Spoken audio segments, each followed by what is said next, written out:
forth in statute, and because the local agency, should they choose to issue infractions, would be doing so under authority granted to them by statute, it wouldn't be them implementing the board's regulations, it would be them or exercising authority that they have pursuant to statute.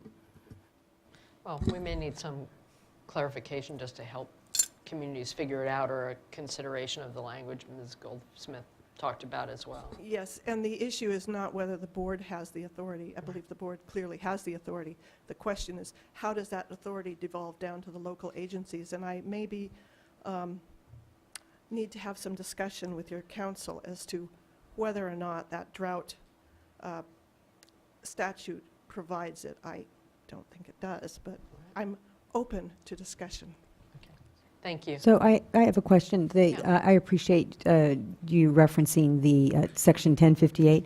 On the $10,000 per day, though, and I'm just looking at the change sheet, I don't see, any reference to it. I'm assuming there's a cross-reference to another section that allows us to issue cease and desist orders. Just wondering if you could cite that so that the public would have that, anybody that's, looking at the change sheet.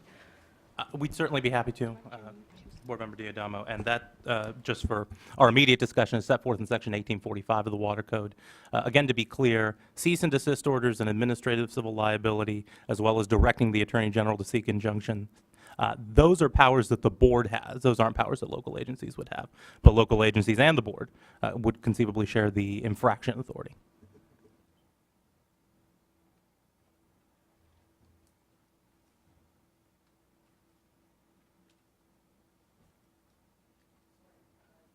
Tracy Quinn, NRDC, followed by a group of two, Sandra Jacobs from the Santa Margarita Water District, and Charles Gibson, also with the district. Hello. Hello. Members of the board, good morning, and thank you for the opportunity to speak here today. My name is Tracy Quinn. I'm a licensed civil engineer and a policy analyst with the Natural Resources Defense Council, an international environmental and public health advocacy group. NRDC strongly supports the board in adopting emergency drought-related urban conservation regulations at this time. We believe that the board has ample authority to take this sensible action, and given that circumstances of water supply across the state are dire, such actions are certainly warranted. Furthermore, the actions proposed by the board are reasonable and achievable. The board must act to ensure the continued availability of a sufficient supply of water needed to maintain public health and firefighting capabilities in towns and cities across California.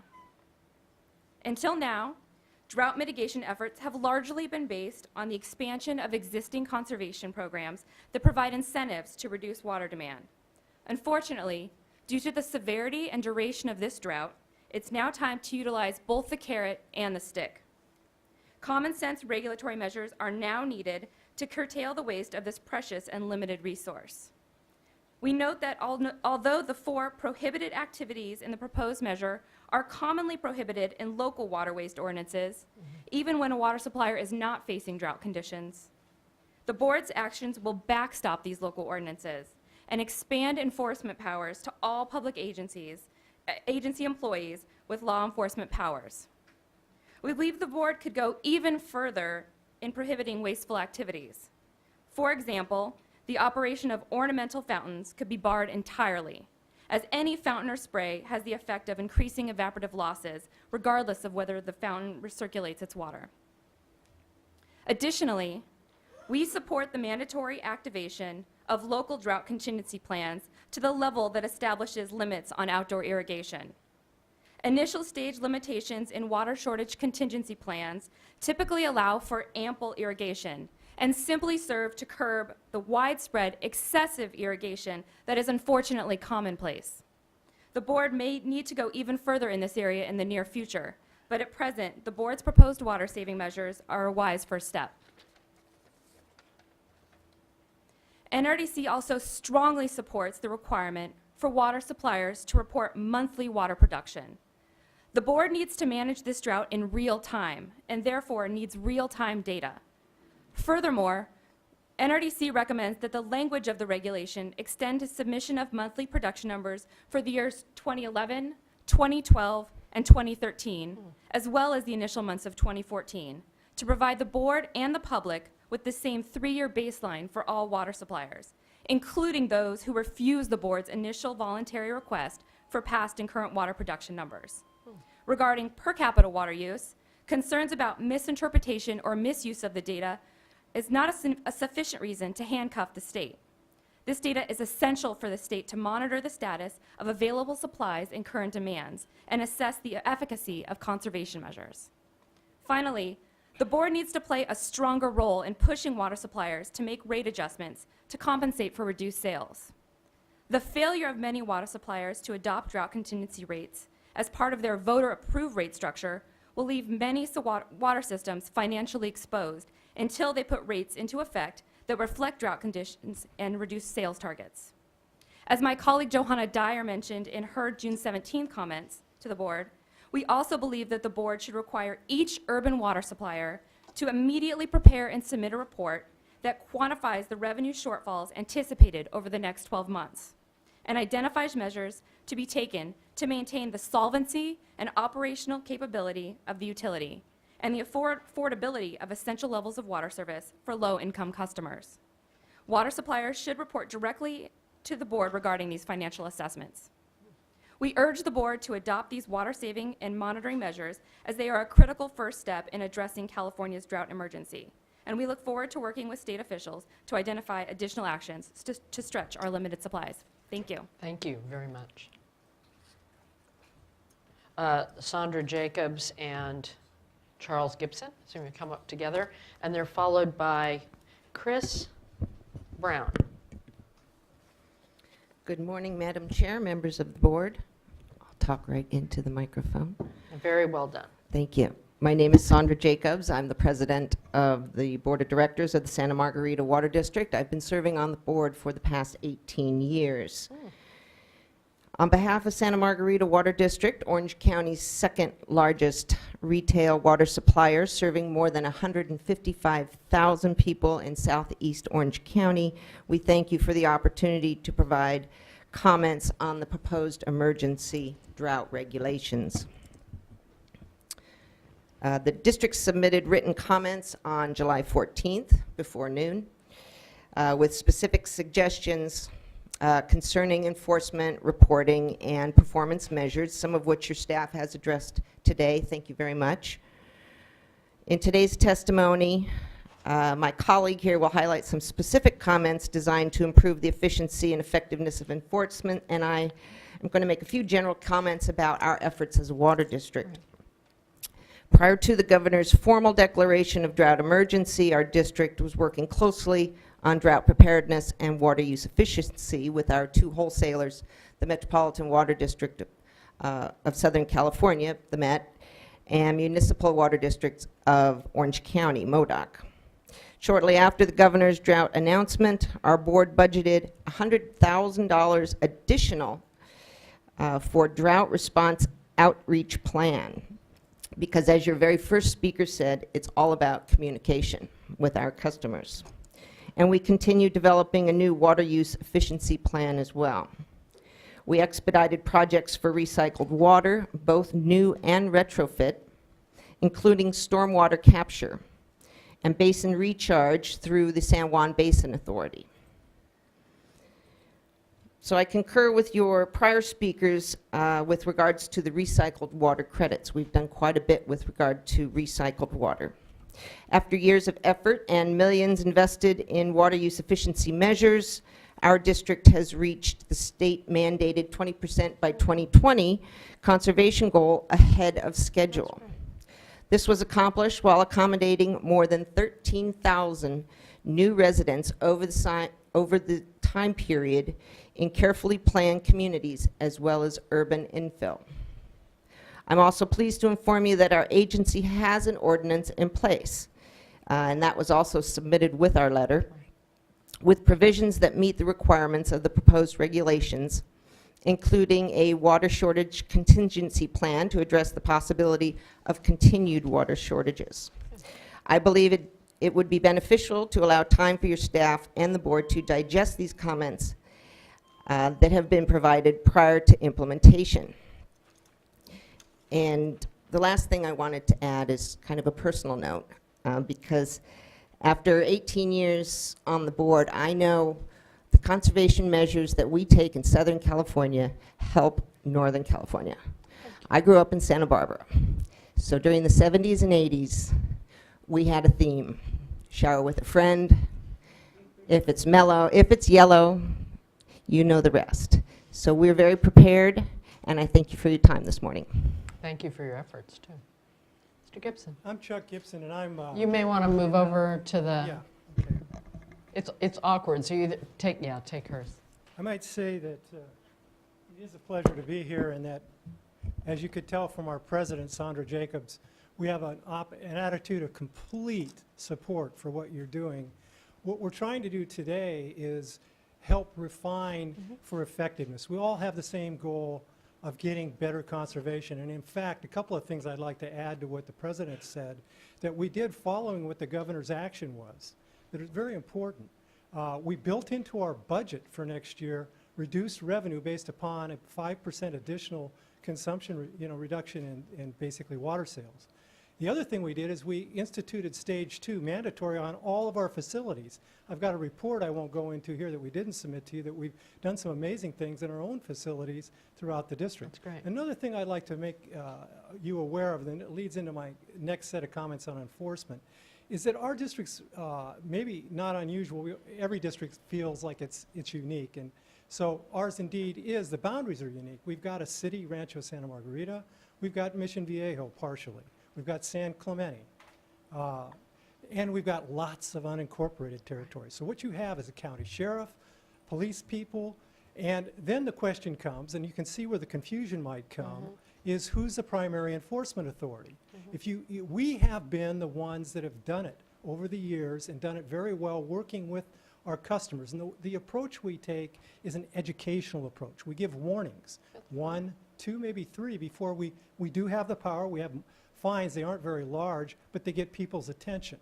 Now with this additional tool, it's possible for the bad actors, if we find some, that we have an additional tool. But the issue comes, will this change the way we've always worked with our customers so effectively? And this concerns us. So we want to know, is this the policeman running out enforcing this, or is it the district primarily?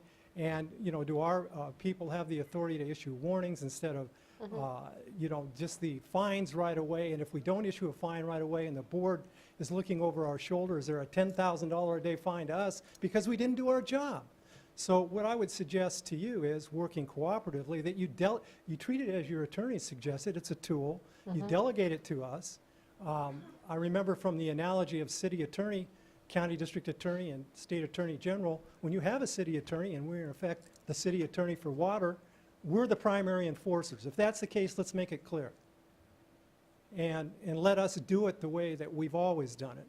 And then a final minor comment, but something I'd like to call to your attention. I think some clarification is needed in connection with the definition of runoff.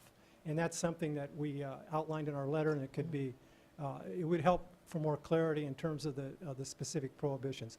I thank you again for the opportunity to present. I thank you for the amendments you made today. Thank you, very helpful. Next, Chris Brown, followed by Larry Rolfs, California Landscape Contractor Association. That's helpful. Good morning, Madam Chairwoman and members of the board. For those of you who don't know me, I'm former executive director of the California Urban Water Conservation Council. I'm currently a consultant and have been a professional in water conservation for more than a quarter of a century, sad to admit. A ringer, got an expert.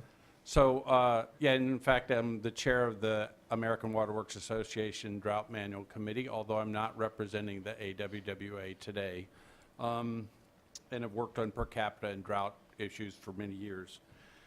I think this is an important step that you're taking, first and foremost. We know we've been in a record-setting drought for many months now, and the fact that the state is taking an action to require people to do things is about time. It's a little late, even as we heard earlier, but it's a very important step, and that you're sending a signal to everyone in this state that we have to conserve. The irrigation restrictions are not only normative from the standpoint of what the governor asked for, but they're good physiologically for the plants. the less irrigation they get, the deeper their roots will be, and there are many studies that show twice-a-week irrigation makes turf stronger, not weaker. So you're on good grounds there. So we're actually doing lawns a favor. You are. They may not Who look knew? the best at the height of heat in August, but they'll survive, and there'll be stronger plants for it, too. I have a couple of comments based on things I've heard today, some suggestions, perhaps. One of the things that you've been hearing about is the difficulty of per capita calculations. There is a really good element of your plan, which is to delegate enforcement to local agencies. I think where they have a plan, we heard some concerns about enforcement. If they have a plan, let them enforce it. This is a really good element here.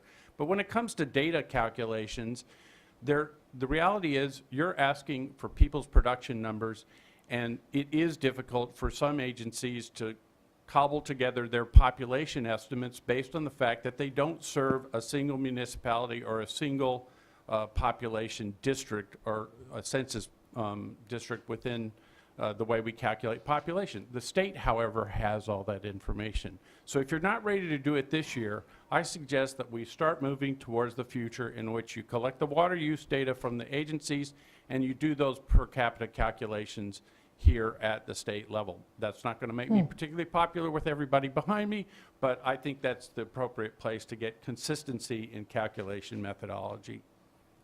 In terms of your particular language in here, some drought plans have dealt with the issues about putting water on pavement, sidewalks, and driveways by simply explicitly defining that, and you have that in section 8641. So in a way, the hard surface kind of duplicates that in subsection 3. So you might simply focus on the sidewalks, driveways, and pavement areas as the areas you don't want to see water running in public. And what you could do with a professional industry like pressure washers that are actually making a living doing it and following capture of pollutants and treatment of those pollutants is create a certification program to make sure that the ones that are doing it well get recognized and the business goes to them, the ones that are conserving, using the proper nozzles to use the least amount of water. This has been done with car washes in Georgia as a statewide element of their drought plan a number of years ago. I've never seen it done with pressure washers, but it's certainly doable. They can use nozzles that use less water, and you can certify the ones that are good actors in that way. Questions about enforcement. Again, if you leave it up to the local agencies that have a drought plan, I think you've covered that already. But in fact, many drought plans are not enforced by local agencies. They're enforced by the police. Right. They're- Depends on the community. It's a citation. You all have been pretty clear about that today, and there are many examples in the National Drought Manual and even the state's 2008 guidebook on drought about ways to enforce drought programs. I think you're on really solid ground legally, but not only that, practically there are many resources that water agencies can look to and communities, because remember, this is the community. When you ask the entire state to save water, everybody's involved. It's not just the water agencies, it's every municipality, every county government. And then finally, I think that your idea that came up in the discussion with one of the earlier commenters about, and Mr. Moore asking staff to include the reporting on enforcement is an excellent idea because it gives people a chance to brag about what they're doing. They can show that the number of calls that they've gotten, the number of citations they've issued, the number of fines, the number of field visits where they've gone out and done the education and shown people how to save water. So if we treat reporting as a way to scratch yourself on the back, to pat your chest, to show everybody what you're doing, then instead of looking at it as something negative, it can be looked at as something positive. And my final comment before I leave. Yeah, I would just say it's not a bean counting Yeah, exercise. it's Right. more of an implementation report. It's not just a report that can take all kinds of different, site-specific. Absolutely. It shouldn't be seen as a negative. This is a positive thing to show that everybody's getting involved, which is what I think fundamentally underlies this whole proposal and why I support it. And enforcement is not just fines, it's making those visits and educating and strengthening the community in their stewardship of water resources. Absolutely. And that'll, my final remark is that unfortunately for all of us, climate change is a reality. And I think that this year, even with the back and forth discussion about whether El Nino is wet or dry, it's definitely hotter. And there's going to be more evaporation, less snowpack. Right. We're going to be back with more restrictions and bigger problems in the future. So good job for taking this step to start this process. Thank you. Thank you for joining us. Next, Larry Rolfs from the California Landscape Contractors Association, followed by Robert Hunter from MoDOC, the Municipal Water District of Orange County. Good morning. Hi, good morning. Good afternoon, Madam Chair and Well, I guess members it of is, the you're right. board. My name is Larry Rolfus. Rolfus, sorry. Rolfus with the California Landscape Contractors Association. We are a statewide nonprofit association of state-licensed landscape contractors and have about 2,000 members throughout the state. We would like to congratulate the board for crafting your proposed emergency drought regulations. Clearly, it wasn't easy to craft regulations that, number one, make sense throughout the state, number two, that are reasonably fair to everybody, and number three, that aren't prohibitively expensive to enforce or difficult to enforce. But we think you found a way. Requiring urban water suppliers to implement all of the requirements and actions of the stage of their water shortage contingency plan that imposes mandatory restrictions on outdoor irrigation should allow those suppliers to take local conditions and experience into account. Requiring water suppliers that don't have a valid drought contingency plan to implement more specific conservation measures makes sense as well. Everyone in the state should do its part to save water during an emergency crisis. In addition, the proposal appropriately recognizes that property owners also should take personal responsibility for California's emergency conservation effort. Relative to the other methods of accomplishing this goal that the Water Board considered, runoff appears to be an excellent way to target water waste. Placing a target on runoff, we believe, is preferable to limiting outdoor irrigation to no more than 2 days a week, which would have required several complicated exceptions to be fair to all. Moreover, you get a, quote, twofer for this strategy. You save water, and you also raise public awareness about addressing runoff to protect waterways. If the runoff prohibition is enforced, we expect it to result in a multitude of landscape retrofits in the coming months. The water-efficient landscapes that result from these capital improvements should help the state's long-term conservation efforts, in addition to helping the state deal with a hopefully short-term emergency drought situation.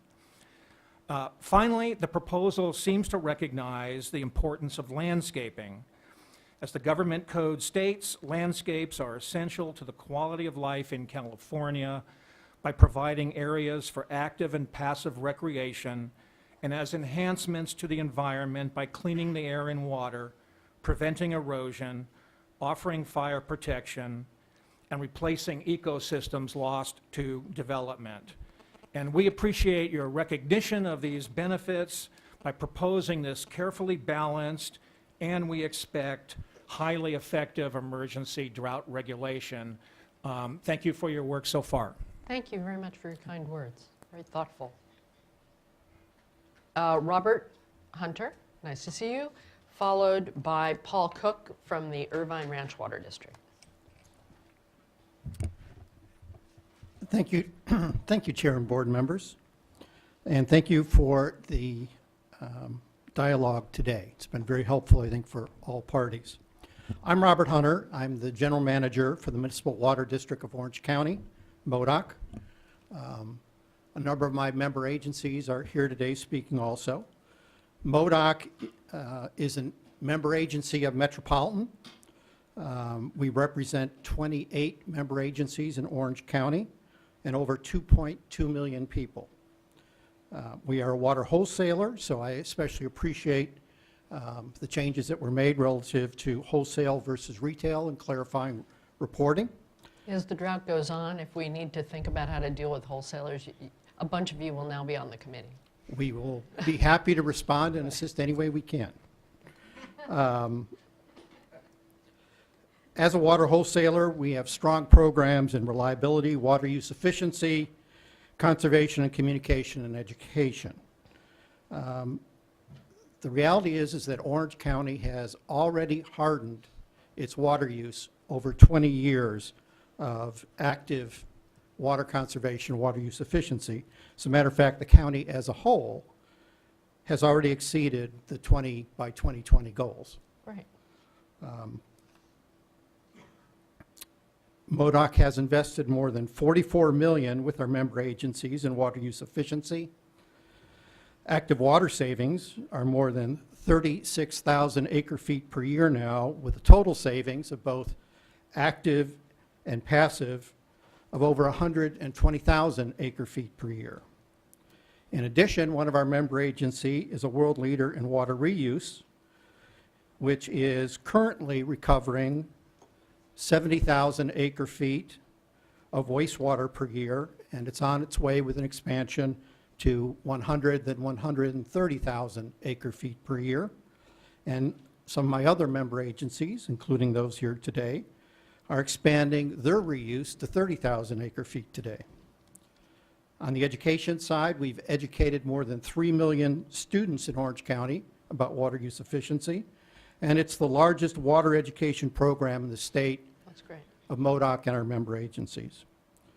We are this year investing $770,000 in communication relative to the drought and water use efficiency, and Met has increased its budget this year for water use efficiency and communication by $20 million, with $5 million directly towards an active communication right now. As I indicated, I appreciate the changes in the wholesale, the change in the 2013 data, and the reuse discussion, and in particularly the recovery aspect of water on hardscapes. That's an important consideration for a major Orange County member, as you've heard, of course, Disneyland, as well as others in the state. MODOC strongly supports the water use efficiency and conservation efforts by the board and the governor. And I'm going to pare down the comments. We have submitted comments.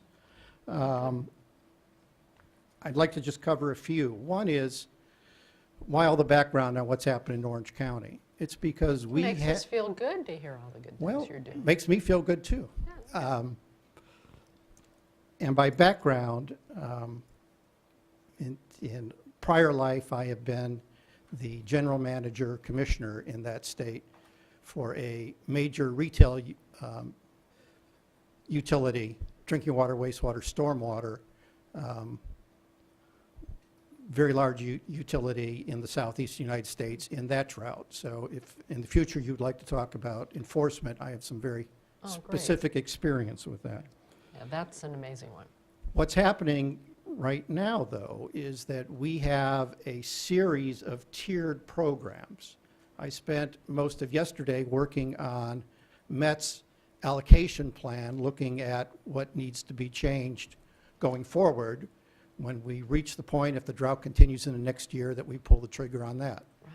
Working with my member agencies on the allocation plan within Orange County. In addition, we have the Met program dealing with the water surplus and drought management, as well as then the water shortage contingency plans in each of my member agencies. We have a large number of interrelated plans right now which unfortunately, this mandatory requirement dealing with outdoor watering conflicts in many aspects. And by that, I mean, one, you've heard about the difference in stages where different people are going to jump to in their program. And that causes a disparity statewide and particularly in Southern California of whether that's a stage 2, stage 5, stage 6, what else is involved, that some utilities are going to be doing much more than others because of the way this requirement is written, and quite possibly doing much more than's warranted at this point of the drought. Could you give an example? Well, an example would be, since we're jumping to the point of mandatory watering restrictions, the other activities that can come up before that are generally all the voluntary activities that go on before you get to the mandatory requirement. And those are supplemented in our case by all the education activity, the grants for water use efficiency, the rebates that go on in terms of turf replacement or other activities. So there's a whole series of individual items generally before you get to a stage down the line that says, and now you have to have a mandatory outdoor watering restriction. So I can provide a list for you of a couple examples from our different plans from our member agencies of what's required there. Yeah, a number of folks raised this issue in the comments, in some cases saying, look, we're doing something more dramatic that actually might, like tiered pricing or different things that may yield greater results than what we have in our mandatory. And I think we need to think about something that's not labor intensive, because again, this is an emergency and we're going quickly, that allows for some sort of a judgment on that, as opposed to a free pass. I mean, we were torn between, it's about a respect for how much work went into these drought contingency plans and acknowledging the differences and trying to figure out a way to amp up the game. That's right, and, and I think Max touched on this, but, and I remember your comment letter very clearly in this issue, and I was thinking, we're trying to address this. We may not completely have done so, but by saying the stage in someone's specific plan that has the mandatory restrictions, notwithstanding the allocation-based discussion that we'll have more on. But we were trying to level the playing field as one example there. Whether that's stage 2 or 5 or what have you, right now there is no water coming back into your reservoirs that ultimately supply your water. The snowpack's gone. And so with that reality kind of hovering behind us and the possibility of 2 more years of drought, that's why we think mandatory is a reasonable thing to discuss at this time. And it certainly is a reasonable thing to discuss. I would simply emphasize that a lot of thought, a lot of work has gone into designing these systems in what is believed will be the most effective and the most efficient in each retail facility or each retail utility. And by jumping further down in terms of stages, that thoughtful process, whether it's budget-based tier rates or allocation tiered rates, all of that may go into effect prematurely out of what has locally been a very thoughtful process crafted to address those needs. Let me just ask, to be, so I'm clear about what you're asking for. You're saying for those who are pursuing tiered rates, for example, or really quite elaborate approaches to reducing water use per capita in the area, they should be allowed to pursue that activity because it is going to yield more than going to 2 days a week of watering. But I assume that you have within Orange County and within MoDOC's service areas some agencies that are not pursuing those tiered rates and those approaches.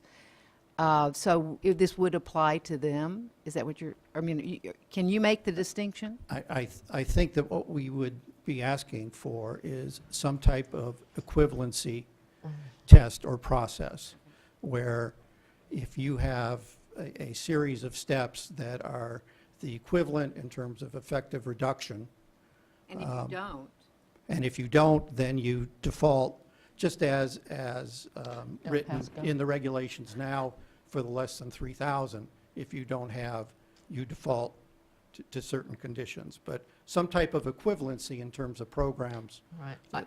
I would just encourage, perhaps during the lunch break, which we will take right after our next speaker, but thinking about I invited this sort of at the beginning of the day, ways to craft something like that that doesn't create a very complex mousetrap for implementation and sets a pretty high bar, I would say. You know, whether it's someone's already meeting their 2020 goals and they've got X, Y, or Z. It's just got to be really simple. It would have to be very simple to administer and judge for us to be able to do it, but it's possible. So I'd encourage you to think about that during the break. I will do so. And then if you could wrap, because I see people wilting in the back, and it's my fault for not breaking when I said I would. Excellent. We've talked about the per capita data. One of the things that hasn't been mentioned is that there's a significant difference when you compare that on your customer mix. Residential, commercial, industrial can grossly Oh, affect yeah, you would need to make a distinction there, wouldn't you? Yeah, affect right. those numbers. Right. The more useful and precise the data that you're going to generate, the more work has to go in by the utilities to produce that. And lastly, on the enforcement issue, both in terms of specifics of requirements and enforcement, the devil's always in the detail. We would recommend that you incorporate some definitions specifically, particularly in the area of runoff and enforceable thresholds, that you look at the landscape irrigation best management practices established by the Irrigation Association. Almost all irrigation has some spraying or spillage that goes onto a hard surface. It's going to be important in enforcement that you have defined some way what is a violation and what isn't. The other issue would be timing, and I would ask that you have some grace period as the retail agencies get into place the enforcement authority, rather than, well, we won't be doing this right at the first, but incorporating maybe a couple months for that. And lastly, in terms of enforcement, mention that there are many different metrics for that. Certainly caution against looking at the number of fines. It's the amount spent on programs, the number of people trained, the number of warnings that go out. Because if you're looking at a multiple per week event, it is very difficult for a utility to go out and say, you've watered 3 times, because your people aren't there 3 times a week. So Right. we need to look at the actual practical applications of enforcement. Thank you very Great, much. Thank you very much. Paul Cook, Irvine Ranch Water District. A hungry crowd. Paul Cook, Irvine Ranch Water District. Thank you for the opportunity to speak, Madam Chair and members of the board. As you've heard, many agencies have already taken steps to encourage water conservation, and these efforts have certainly produced some real results over the decades. We believe the State Board, in its emergency regs, should acknowledge not only the results of these conservation efforts, but actually focus more on the methods of how we got there and seeing how they can be deployed in other parts of the state. Part of this acknowledgement is to allow the water shortage provisions included in the local and the regional plans to be deployed as designed. The previous speaker, Mr. Hunter, mentioned things going on at Metropolitan that will affect all of us down to the retail level. That's very important, and we look forward to working with those agencies along the way as well.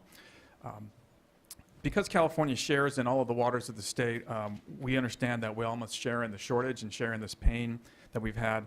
But the current provisions, a couple of the provisions that you've referenced already, do actually discourage the allocation-based rate structure that we've worked so hard, a number of us agencies, to try to implement and refine over the years.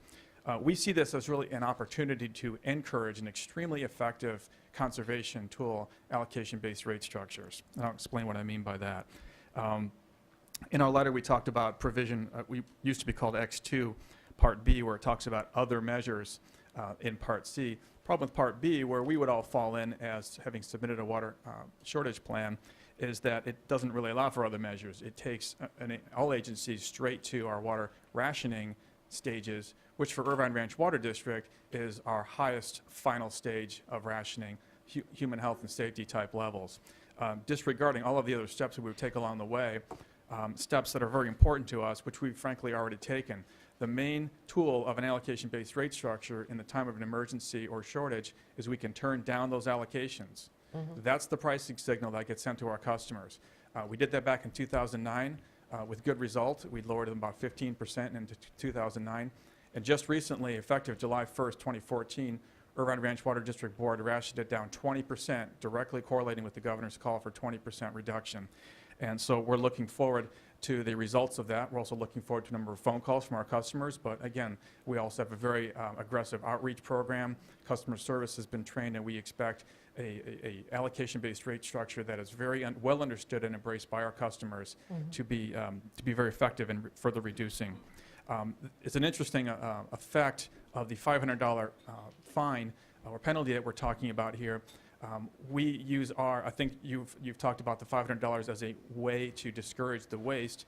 We also use a financial incentive to discourage the waste, and that is in our rates. So whether you just choose to say $500 for you and you, or whether you do it through an allocation-based rate structure, which is crafted, it ends up getting you the same net result. So that's why we're looking at that one method, the $500 versus, or actually, we could do the allocation-based rate structures, which has the same net effect of a discouragement of waste.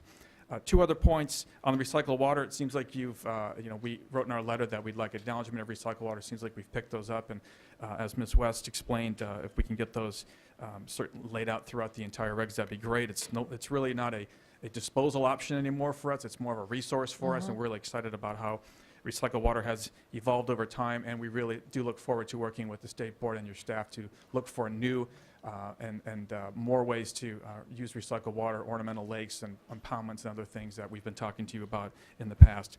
And finally, on the gallons per capita per day, again, it was just spoken of recently and a number of other occasions. I think if you look at the residential aspect of it, I think if you're really talking about outdoor irrigation uses, not that businesses should be allowed to waste or institutions should be allowed to waste, but if you really want to compare what a GPCD does, look at the residential side, because that's what and when it gets home to people. How are you doing as a community? How are you doing as residences? A community like Irvine has a blend of institutions and universities. We have some industry, a lot of residents. So other communities don't have very many residents compared to businesses. So that you're going to have this skewing all over the place. But I think if you looked at the residency, that's one way to refine that measurement a little bit to give you all a much better idea of how that community is doing as far as individuals go. That's a very good point. So I'm available for any questions you may have. Thank you. We'll count on you through the course of the entire drought. Yes, ma'am. Yeah, thank you for everything you've done, but also hopefully you can talk a little bit with staff at the break about how we might craft something, because clearly a lot of the work you've done has set a high bar for the entire state, if not the country. So your way of helping us think this through would be helpful. Yeah, no, and Sorry. just the same acknowledgement in terms of the specific language suggestions in your comment letter. We're going to look at those, and you all can work together and refine that.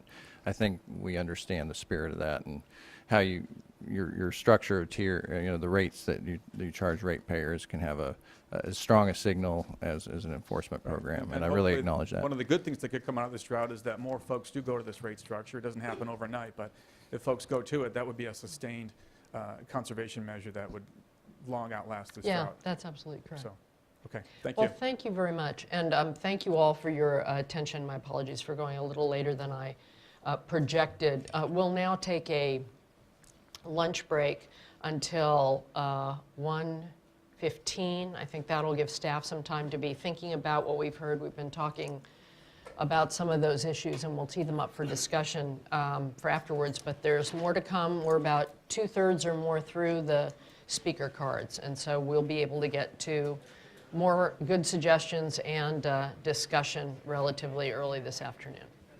Thank you.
decided that they wanted